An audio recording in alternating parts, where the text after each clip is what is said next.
I'm here with Steve Carlton. He is working with the Bill Prankard Evangelistics Association on the Arctic Hope Project. It's a project that Crossroads Relief and Development is partnering with you on. Welcome. Thank you. It's great to be here. Yeah. We're so excited to partner with you on this project and so excited that you're involved. You know, you bring so many unique things to this project. Part of it being just that you are Inuit. We're working in Nunavut, and that's the majority of people there would be Inuit. Yeah. Also that you have experienced some of the very same things that people are struggling with there.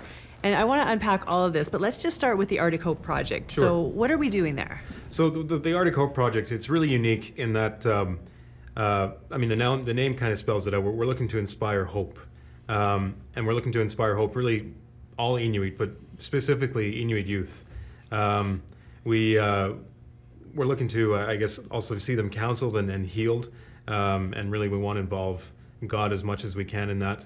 And then a big emphasis of this project is dreaming. What's the dream for their life? What's the goal?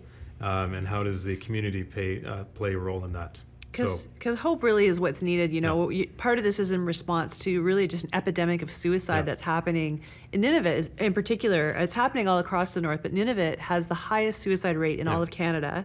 And we mentioned this in a previous interview with you. 18 to 24-year-old males kill themselves at a rate that's 28 times higher than the rest of Canada. 28 times, I mean, that's a tremendous number. And when you take that 28 times to the population of, say, Toronto, again, we did talk about this, but it's upwards of 83 people a week if you were to apply that to a big city like that. Yeah, so and if that was happening here, what would we be doing about it? Oh, we'd be doing everything to stop that. So I mean, it's rampant. And the funny thing about suicide is that the only, I guess, the numbers that are tracked are the successful suicides. The attempts aren't made. Sorry, the attempts aren't tracked. So there's a lot more people, Inuit youth especially, who are attempting, and that's really where I think we want to stop it. Obviously, we want to stop the suicide, but we want to stop the attempts on a whole. Yeah, absolutely, and bring that hope. So what's going on there that young people are killing themselves at this rate? Well, it's really kind of tricky because there's been studies that have said, and in StatsCan they were really key on this back in 2011. And one of the questions they asked Inuit from 11 to 17 was, have you been sexually abused? And the numbers that came back were staggering. It was, I think, 90% of Inuit 11 to 17 said yes. So, you know, just the sexual abuse, the emotional abuse, the physical abuse that goes on, all of these play a major role in hopelessness and you know, in isolation, and then, you know, the byproduct of that being suicide. Well, one of the things I think that bothers me when we talk about this issue is, you know, when the media covers anything to do with the North, it's always only the negative things.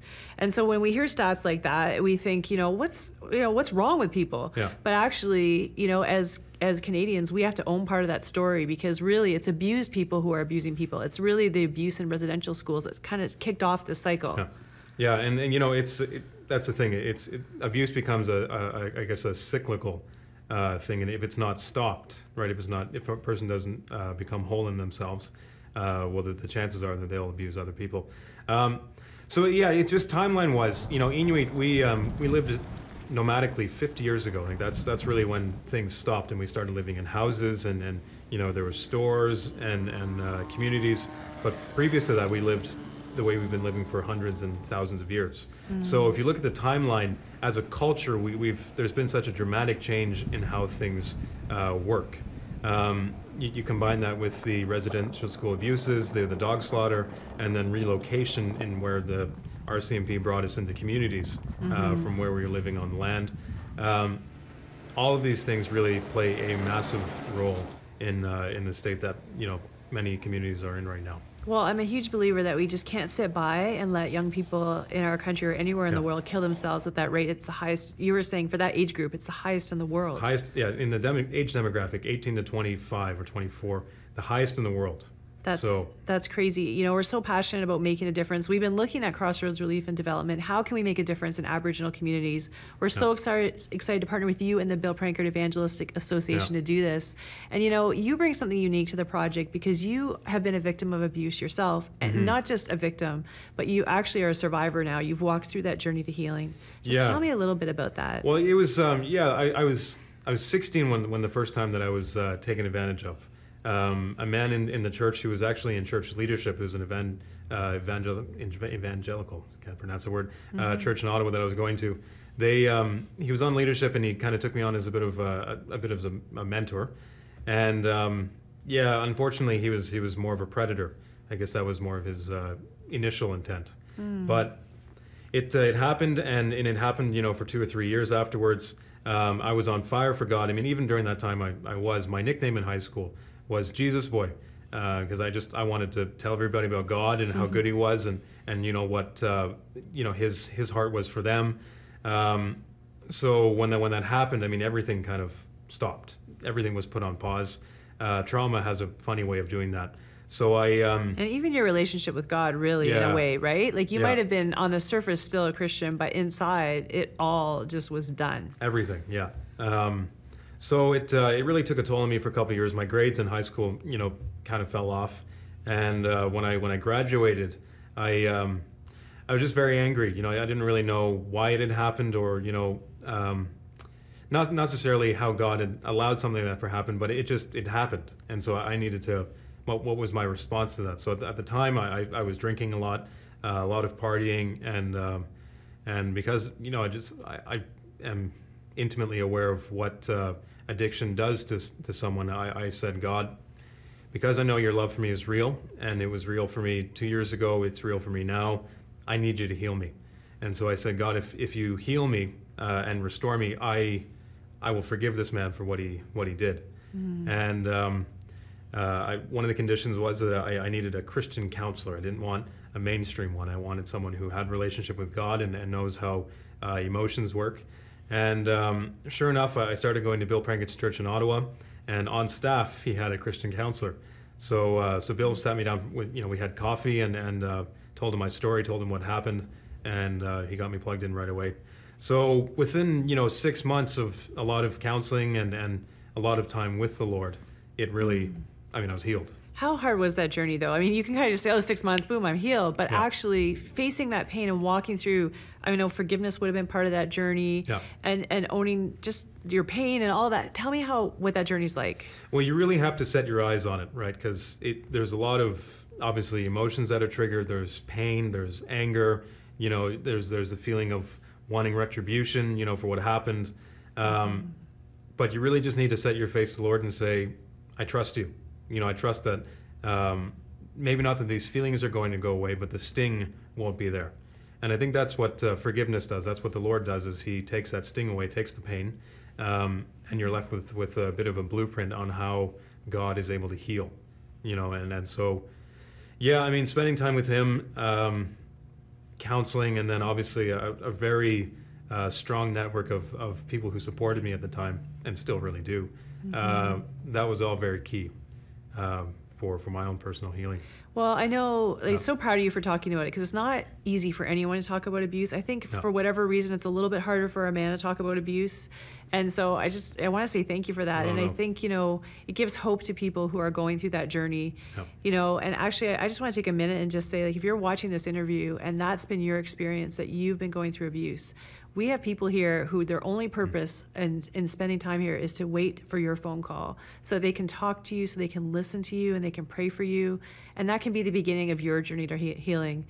I think the amazing thing is that you are healed. And I realize that healing can sometimes be a lifetime process. Like there might be other steps in the future, but you bring so much hope. You are basically like the picture of the Arctic Hope Project. Thank you. That you're somebody who's been through that, and you're healed, and you're able to talk about it. It's amazing. Well, and it's funny the way that the Lord does it, because He really does turn bad and hard situations around for good, and that's what it says in the Bible, Romans 8:28. So with I guess my own personal experience, what this means is that there is 90% of Inuit youth right now in the north that we can inspire, we can help change them or have them changed. So that's really the benefit of walking out your healing with God, is that, like you said, it might take a while, it might take a few years. I might have been very fortunate it happened in a few months. It really all depends on... Everybody's individual, right? Exactly. But the benefit is that God really uses your experience to help other people afterwards. And you got to reach out too, right? Yeah. And that's what this project will give people a place and a chance, and experts. You know, you have different people involved with counseling expertise, That's the right. community support, even for afterwards, community leaders that are involved. How significant is that? Because I know you're involving Tekat Curley. That's right. And he's a really key figure. Well, he's massive for this project because I guess at the time, like when he's a founding father of the territory of Nunavut. Even the idea of Nunavut, he was one of the ones to say, we need to have our own government.